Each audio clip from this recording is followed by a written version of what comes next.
D'abord, Dieu est le saint par excellence.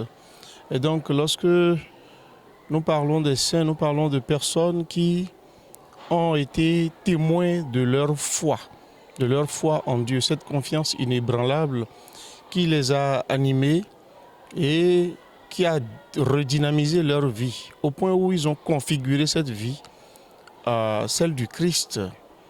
Et donc, ceux-là, ils sont dans plusieurs catégories.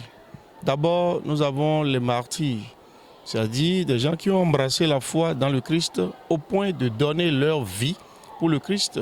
Ils n'ont pas craint les souffrances. Et des gens qui sont reconnus par l'Église, qui ont été béatifiés, canonisés.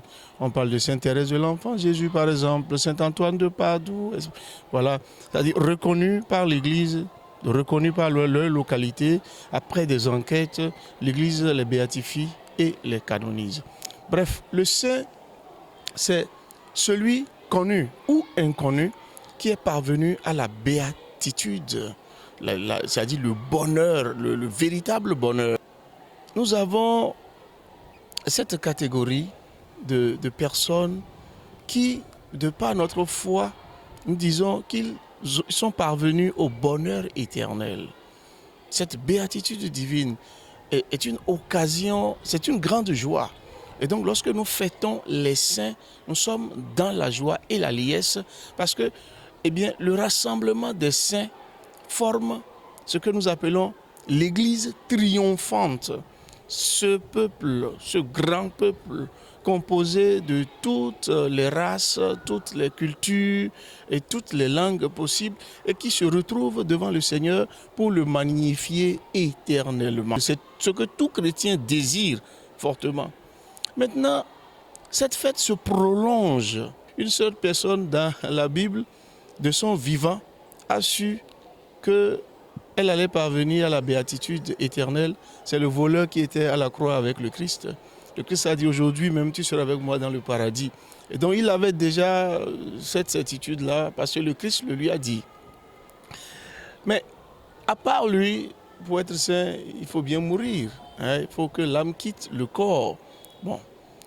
Et le 2 novembre, nous commémorons les fidèles défunts. Là, c'est le souvenir. C'est le souvenir.